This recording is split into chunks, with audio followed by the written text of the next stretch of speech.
Ya, mungkin datuk nenek moyang kita kata kau ni orang gila. Ya. Mana kita tu kau ni orang gila. Mana boleh nak cakap gunakan dengan wire, nak cakap dengan itu, noh, buah jauh punya. Ya, kalau kita tengok dulu daripada pakai mesej, kemudian pakai surat, ya, mana berbulan-bulan baru sampai. Kalau anak belajar di jauh-jauh luar negara, berbulan sampai. Tapi zaman berubah. Ya, daripada telefon yang menggunakan wire, sekarang ni dah menggunakan berbagai-bagai cara, ya, dengan sampailah mana pada boleh berinteraksi menggunakan cloud, ya, mana awan. Begitulah kecanggihan. Sebab Nabi kata Sayyidina Umar radhiyallahu an, mana ajarlah anak kamu sesuai dengan zaman dia. Ya, itu kata Sayyidina Umar. Jadi kata Sayyidina Umar, mana kita suruh ajar anak kita ni sesuai dengan zaman yang dia ada. Tapi bagaimana kita nak meletakkan kesesuaian zaman itu bersempadanan, bersepakatan dengan syariat, ya, dengan sunnah, dengan apa yang telah disampaikan oleh baginda kita Nabi Muhammad sallallahu alaihi wasallam. Jadi dunia yang semakin kita makin ke hadapan, dunia yang semakin berada pada pada tempat yang semakin hampir, ya, mana membuatkan kita perlu ingat mana persiapan kita dalam menghadapi saat-saat di mana kita akan kembali kepada Allah Subhanahu wa taala. Walaupun kita tidak bertemu dengan kiamat yang besar, tetapi perlu kita ingat bahawa kiamat yang kita kata kiamat yang paling dekat dengan kita itu adalah kiamat yang disebutkan dengan kematian. Kiamat yang disebutkan dengan kematian itu kerana mati itu adalah merupakan kiamat kecil bagi orang-orang yang berpindah daripada satu alam syahadah kepada alam yang dipanggil dengan alam akhirat kecil.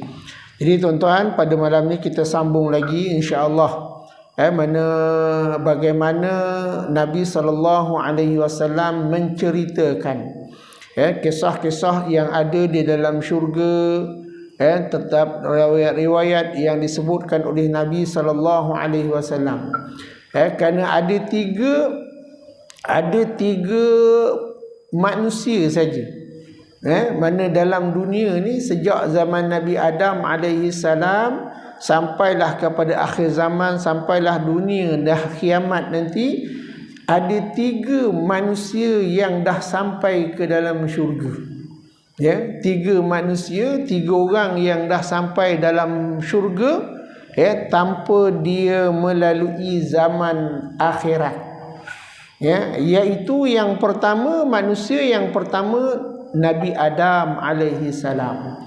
Kita tahu Nabi Adam alaihi salam yang Allah jadikan Nabi Adam itu mana di dalam syurga, dan syurga yang ditempatkan oleh Allah Subhanahu wa taala pada Nabi Adam itu adalah Jannatul Khuldi. Jannatul Khuldi, itulah tempat Nabi Adam. Dan nanti dia boleh sekarang ni mana Nabi Adam walaupun dah meninggal, tapi roh dia ditempatkan di dalam Jannatul Khuldi. Dan dikatakan bahawa mana menurut dalam satu riwayat, Nabi Adam alaihissalam ditugaskan oleh Allah Subhanahu wa taala ni sekarang ni adalah untuk memelihara akan kanak-kanak, mana kanak-kanak yang baru lahir, mana dia ataupun kanak-kanak yang dah meninggal dalam keadaan belum baligh. Jadi semua bawah jagaan Nabi Adam alaihi salam sekarang ni. Mana daripada dululah, mana daripada sejak wafatnya Nabi Adam alaihi salam, mana Allah tempatkan dia, roh dia di tempat yang dinamakan Jannatul Khuldi juga. Jadi Nabi Adam ni ditugaskan oleh Allah Subhanahu wa taala menjaga roh-roh anak-anak yang kecil, tak kiralah sama ada anak orang kafir ataupun anak orang Islam. lelaki ataupun perempuan. Ini bawah jagaan Nabi Adam AS menurut kepada riwayat. Yang kedua, mana Nabi yang pernah naik ataupun manusia yang pernah masuk ke dalam syurga Allah Subhanahu wa taala ialah Nabi Idris alaihi salam. Nabi Idris alaihi salam, dan pada ketika saat ini Nabi Idris masih berada di dalam syurga Allah Subhanahu wa taala. Tapi di mana tempat dia duduk, mana tidak disebutkan oleh banyak riwayat. Tidak disebutkan banyak riwayat, tapi bagaimana kisah Nabi Idris alaihissalam dibawa oleh malaikat maut mana menziarahi akan syurga. Dan yang ketiga adalah tak lain tak bukan Nabi kita Nabi Muhammad sallallahu alaihi wa alihi wasallam. Sebab itu Nabi sallallahu alaihi wasallam selain daripada wahyu yang diterima daripada Allah, Nabi dah tengok macam mana keadaan syurga. Sebab itu Nabi boleh menyampaikan dengan baik apa yang berlaku, apa yang ada di dalam syurga Allah Subhanahu wa taala. Cuma Nabi kata dalam gambaran yang diberikan Nabi, tak boleh nak kita tak sampaikan, tak mampu akal kita untuk nak memikirkan. Tak mampu. Tuan-tuan, baru-baru ni ada satu profesor daripada Jerman. Dia buat satu kajian tentang saya baca dalam satu artikel tu, mana kajian tentang trompet malaikat Israfil. Kajian itu dia buat dalam tahun 2006 menggunakan satu satelit yang dia buat khas, dengan beberapa buah universiti. Kemudian dia lepaskan kepada ruang angkasa, yang mana dilepas pada ruang angkasa itu lebih jauh daripada kedudukan ISS yang ada sekarang ni. ISS yang ada sekarang ni, antara jarak bumi dengan ISS tu baru lebih kurang 482 km. Jarak antara bumi dengan ISS.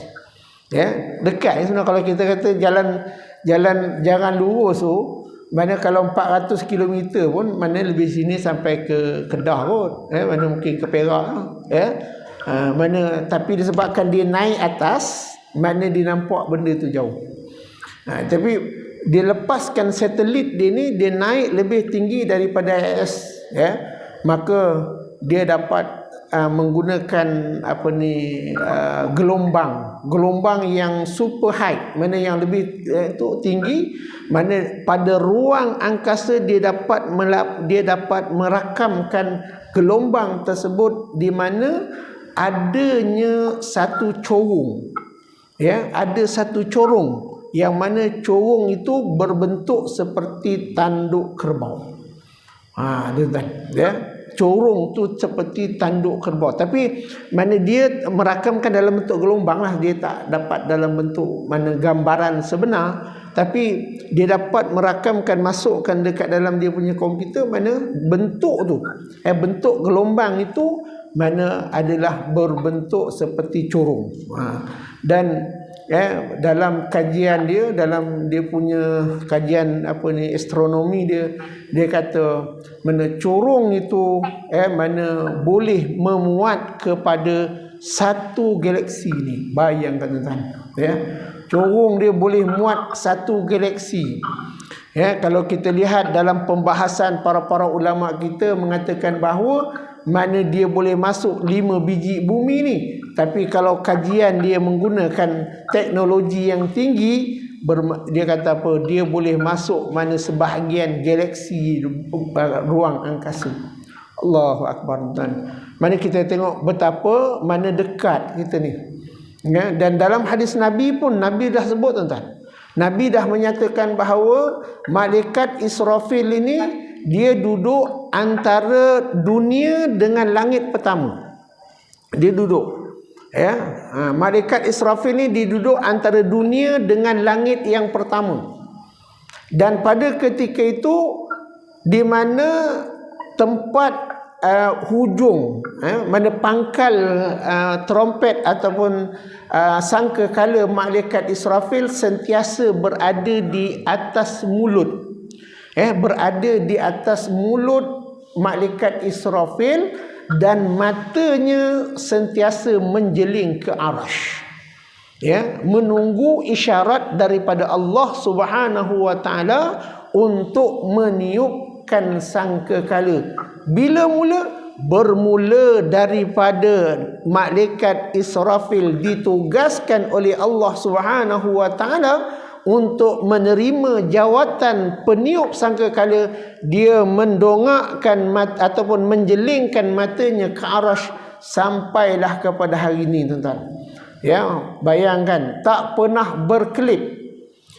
Mana tak pernah matanya berkelip walaupun sesaat, yang matanya sentiasa fokus untuk menunggu arahan daripada Allah Subhanahu wa taala.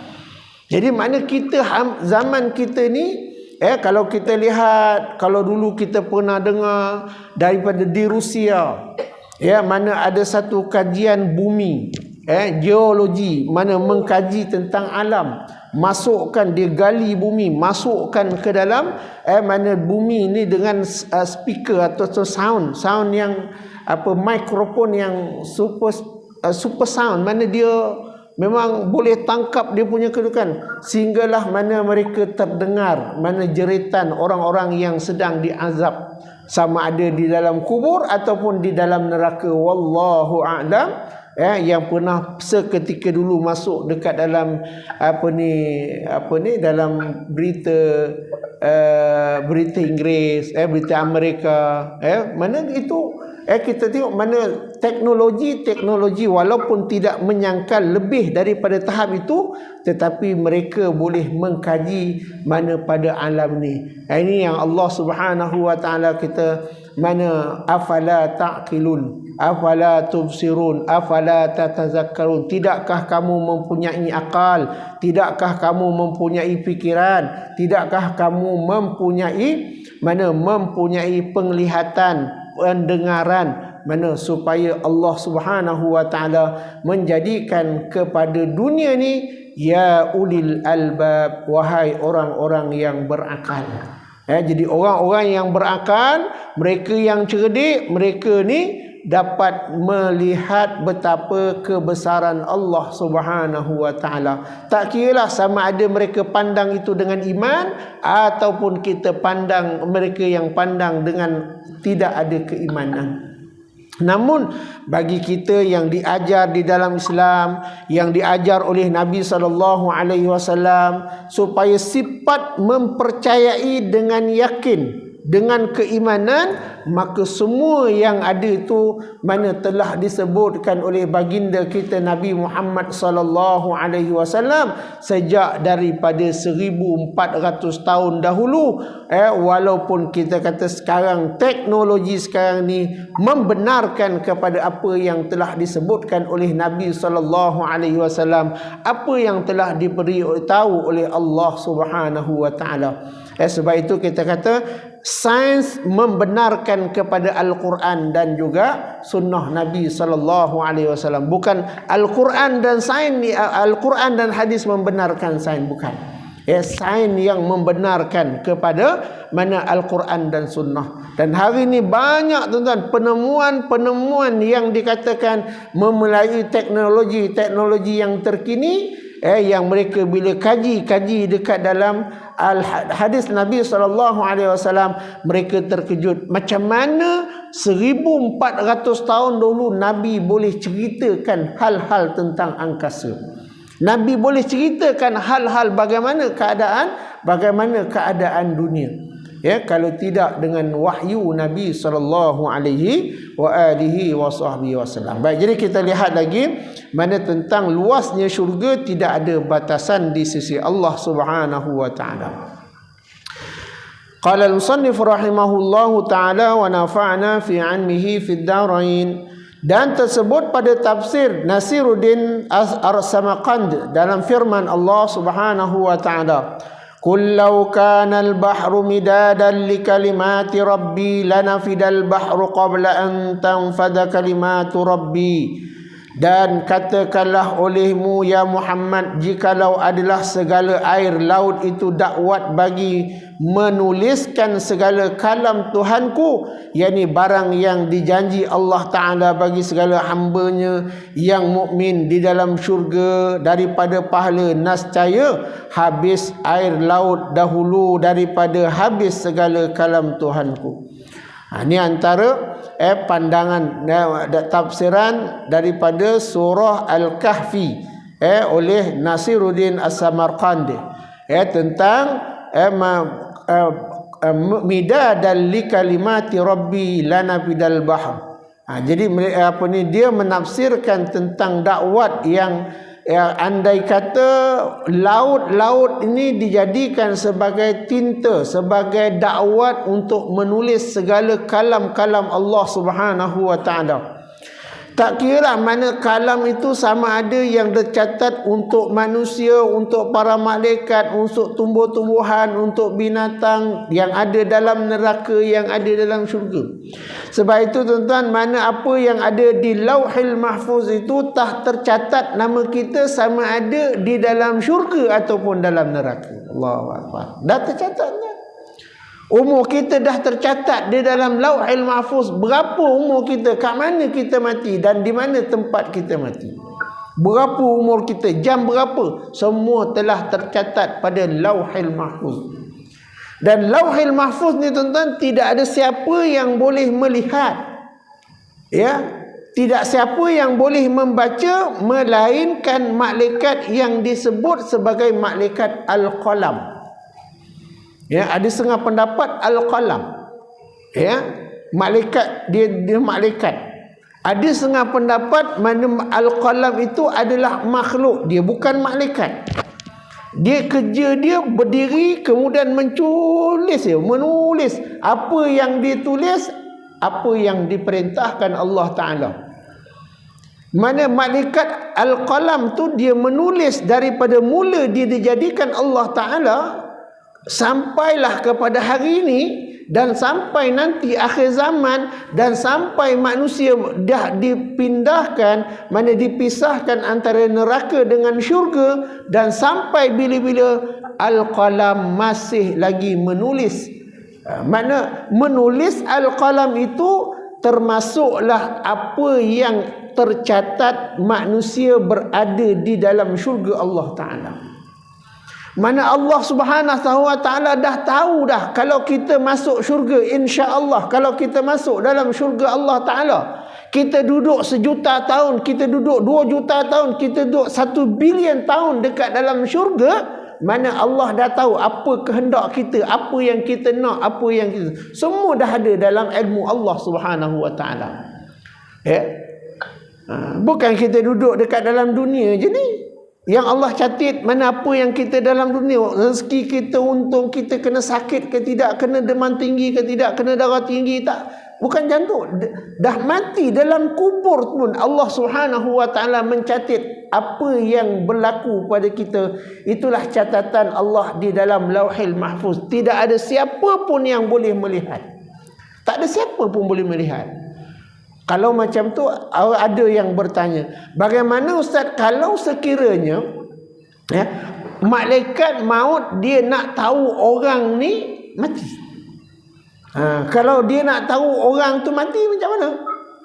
Takkan dia nak pergi tanya Allah hari ni siapa nak mati, siapa nak mati. Dia bukan kenal. Malaikat maut dia tak kenal tentang kita.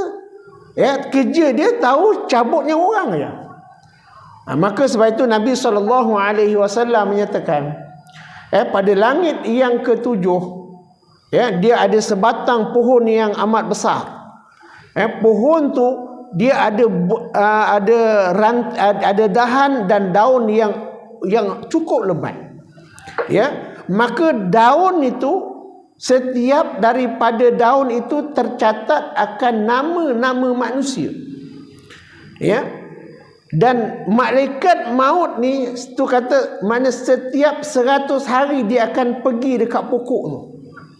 Itu yang kata ada setengah pendapat kata mana malaikat maut datang pada orang yang nak mati ni mana 100 hari dah datang. Macam mana dia tahu? Sebab apa? Dia sentiasa ulang alik pergi tengok pokok tu. Di mana pokok itu apabila daun yang hijau mula melayu, daun dia dah mula dah kuning, dia tu, maka pada ketika itu malaikat dah tahu ini dah nak sampai dah ajal dia. Ya, apabila daun itu gugur, dia ambil daun tu, dah catat orang ni dalam daun tu dah tercatat dia mati kat mana tempat dia, di mana dia punya mati. Dia bawa terus jumpa si fulan yang punya milik daun ni tadi. Ya, maka pergi cabut. Sebab itu malaikat maut boleh cabut banyak nyawa dekat atas bumi ni. Ya, dia boleh tahu siapa yang mati, siapa yang tinggal 10 hari, siapa yang tinggal seminggu, siapa yang tinggal 2 jam, siapa yang mati dekat sini. Sebab apa? Dekat dalam daun itu tercatat semua kita punya kematian kita. Ya, umur kita berapa. Dan pada ketika itu malaikat tak perlu nak merujuk di dalam Lauhil Mahfuz. Ya, semua ada dekat dalam, semua ada daripada daun-daun pohon yang tumbuh ini Allah jadikan dia mana pada langit yang ketujuh, menunjang sehingga kepada arasy Allah Subhanahu wa taala. Ya. Maka dan berkata Ibnu Abbas radhiyallahu an bahwasanya syurga berpanjangan bertambah besar daripada masa dijadikan dia oleh Allah Subhanahu wa taala sampai kepada hari kiamat. Jadi mana kata Ibnu Abbas radhiyallahu an, Ibnu Abbas ni adalah merupakan mana pakcik Nabi sallallahu alaihi wasallam. Abdullah sepupu Nabi sallallahu alaihi wasallam, Abdullah bin Abbas. Kata Abdullah bin Abbas, dia kata Nabi pernah beritahu dengan kami di mana syurga Allah dia akan membesar daripada mula diperintahkan Allah Subhanahu wa taala membesar sampailah kepada hari kiamat berlaku. Bila hari kiamat berlaku, maka terhentilah pembesaran mana tanah syurga. Bayangkan. Ya. Sejak daripada syurga dijadikan Allah. Ya, syurga dijadikan Allah Subhanahu wa taala sebelum Allah jadikan manusia. Syurga dijadikan Allah sebelum Allah menjadikan alam ni. Syurga dijadikan Allah Subhanahu wa taala sebelum Allah menjadikan makhluk yang namanya jin. Ya, Allah dah siapkan, dah jadikan tu dah syurga dan neraka lebih awal. Ya, kalau manusia ni, kalau kita kata hidup manusia daripada zaman Nabi Adam mula diturunkan ke bumi, ya, sampai kepada hari ini mungkin kita kata dalam antara 7,000 ke 8,000 tahun. 7 ke 8,000 tahun. Ya. Kemudian Allah jadikan alam yang lebih lama daripada manusia, mungkin jutaan tahun. Ya, mungkin jutaan tahun. Maka syurga neraka Allah jadikan lebih awal. Dan pada ketika itu Allah Subhanahu wa taala jadikan perkembangan pembesaran syurga mana daripada mula dia dijadikan Allah Ta'ala sampai pada hari kiamat, syurga tanah dia sentiasa membesar. Besar tuan-tuan, dia besar bukan memanjang, dia besar mana square. Maksudnya dia buka dengan lebar, dia akan kembang sama. Ini tuan-tuan, ini kata Ibnu Abbas, disebutkan oleh Ibnu Abbas radhiyallahu anhu. Dan tatkala dikeluarkan Nabi Yusuf alaihissalam daripada telaga dan memukul akan dia oleh segala saudaranya, maka berkata malaikat, hai Tuhanku, bahawasanya saudara Yusuf memukul mereka itu dengan dia. Maka firman Allah Subhanahu wa taala, ini sedikit nisbah kepada milik yang akan negeri Mesir dan memerintah akan perbendaharaannya. Ini kisah bagaimana mana Nabi Yusuf alaihissalam, kisah Nabi Yusuf ni dia duduk dekat daerah Palestin. Duduk dekat daerah Palestin. Kampung yang terpencil.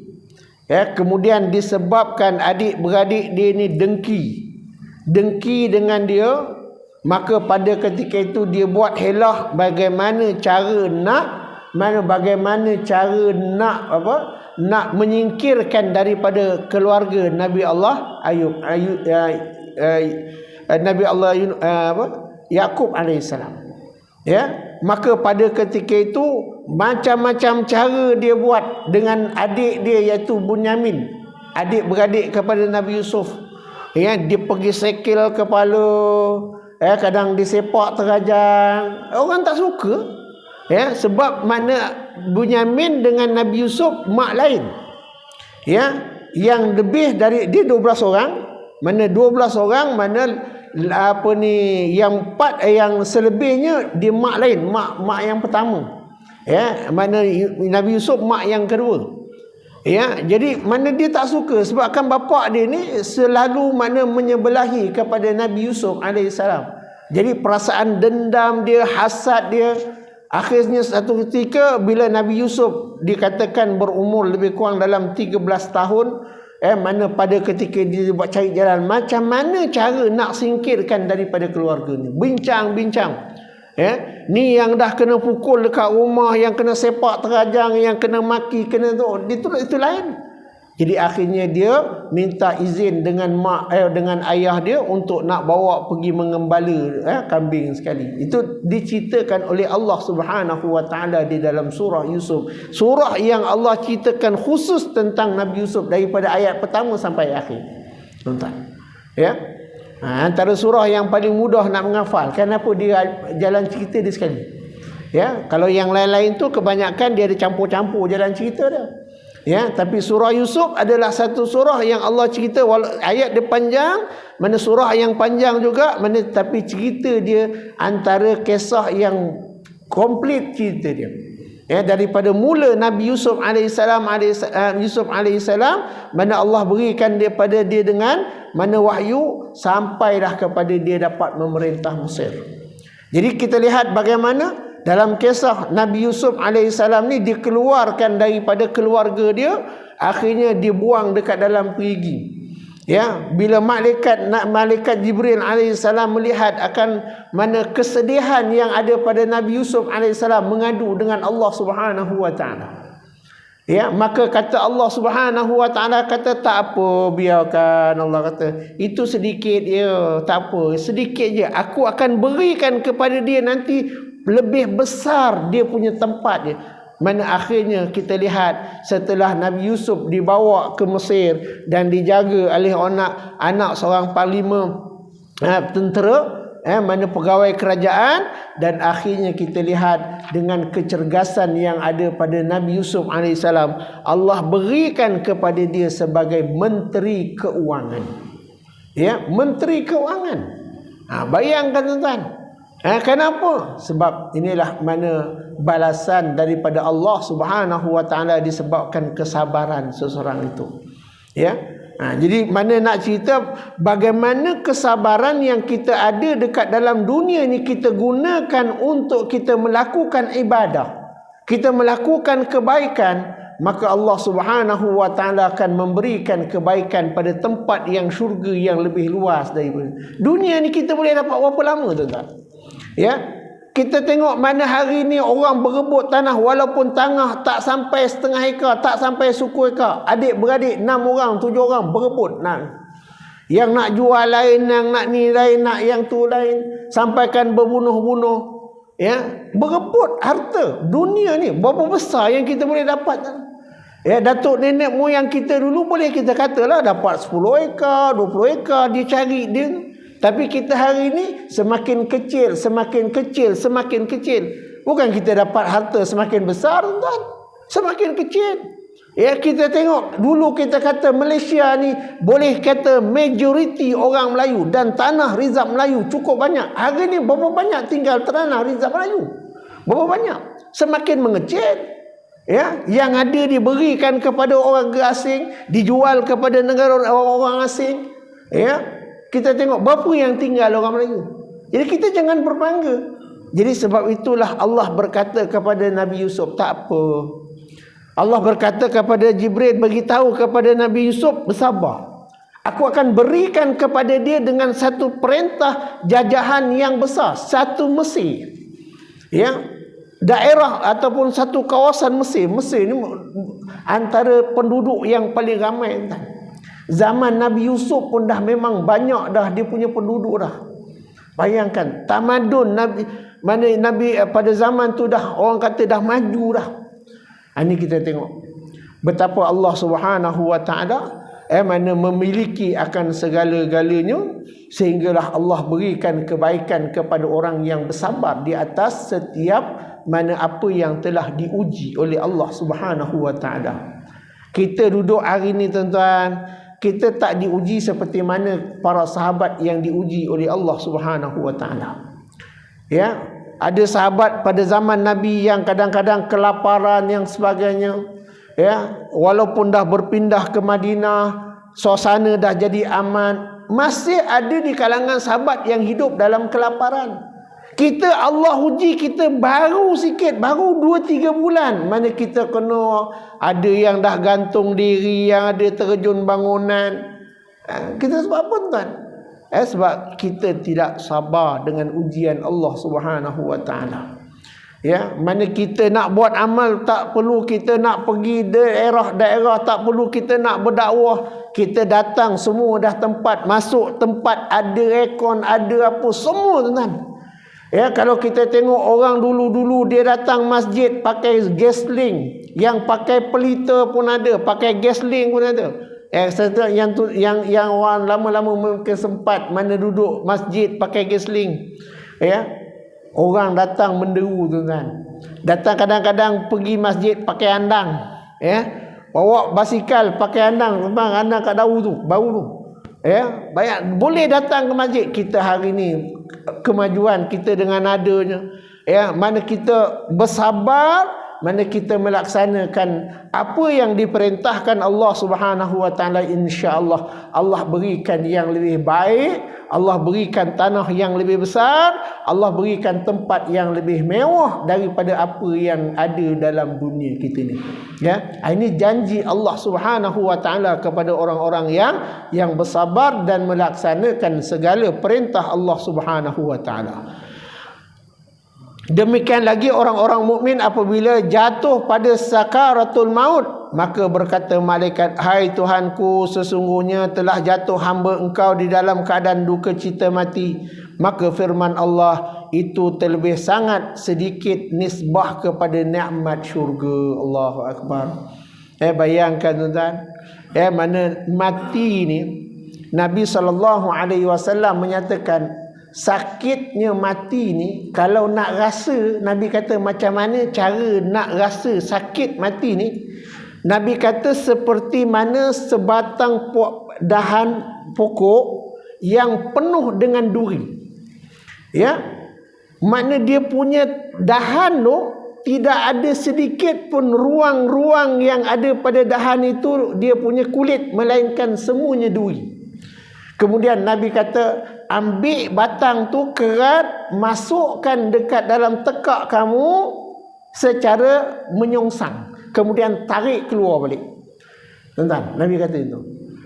Kita makan ikan, tersekat tulang ikan agak-agak macam mana tuan-tuan?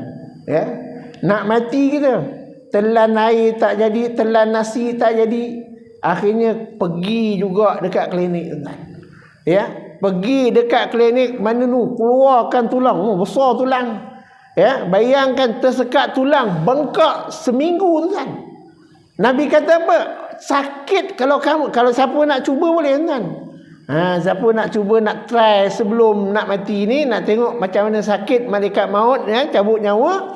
Mana Nabi kata masukkan duri, dahan yang penuh dengan duri, kemudian kamu masuk, jolokkan, kemudian tarik perlahan-perlahan, jangan tarik kuat-kuat. Tuan-tuan, apa jadi? Macam itulah keadaannya bila malaikat maut ni dia mengadu dengan Allah. Dia kata, ya Allah, macam mana umat kamu ni menggelitik sakit, nak keluar roh. Menggelitik tuan, nak keluar roh tu kita tak nampak tuan. Malaikat maut yang duk sabut tu, dia tengok, kadang-kadang dia pun nak menangis, sakit, ya Allah, sakit. Dia mengadu dengan Allah. Dia kata, ya Allah, macam mana hamba-Mu ni, ya Allah, sakit sungguh. Ya, sehingga kan Nabi SAW mengatakan bahawa sakit roh kita bila dia keluar, waktu mana saat kita dibangkitkan daripada kubur, masih terasa sakit lagi. Ya, waktu mana kita dibangkitkan daripada kubur, terasa lagi roh kita ni mana sakit nyawa nak keluar. Bayangkan, terasa lagi. Ya, bayangkan sehingga malaikat maut mengadu dengan Allah. Kata Allah Subhanahu wa taala, kata tak apa. Itu sikit je aku uji dia. Ya, sedangkan aku nak berikan nikmat yang lebih besar daripada apa yang dirasa, iaitu nikmat syurga Allah, syurga aku yang aku berikan kepada orang-orang yang beriman dan bertakwa. Jadi insya-Allah mana nanti kita lihat sebahagian daripada nikmat-nikmat syurga yang disebutkan oleh Allah Subhanahu wa taala dan juga daripada hadis-hadis Nabi sallallahu alaihi wasallam. Jadi mudah-mudahan kita beramal bukan kerana syurga. Beramal kita kerana Allah Subhanahu wa taala. Tapi sebagai satu ganjaran, Allah Subhanahu wa taala telah memberikan telah menetapkan bahawa orang yang beriman, orang yang beramal, balasan dia pasti akan diberikan syurga Allah Subhanahu wa taala. Jadi tuan-tuan, kita buat amal bukan kerana syurga. Ya, kita buat amal bukan kerana kita takut neraka, tetapi kerana Allah Subhanahu wa taala. Tapi sebaliknya, kita kena yakin Allah janji, Allah pasti akan berlaku. Bila kita buat baik, kita sangka baik dengan Allah, insya-Allah Allah akan bersangka baik dengan hamba-hambanya. Wallahu alam. Insya-Allah nanti kita sambung lagi pada bab-bab yang seterusnya, iaitu bagaimana nikmat sebahagian daripada nikmat-nikmat yang disebutkan oleh Allah di dalam syurga. Wallahu alam. Al-Fatihah.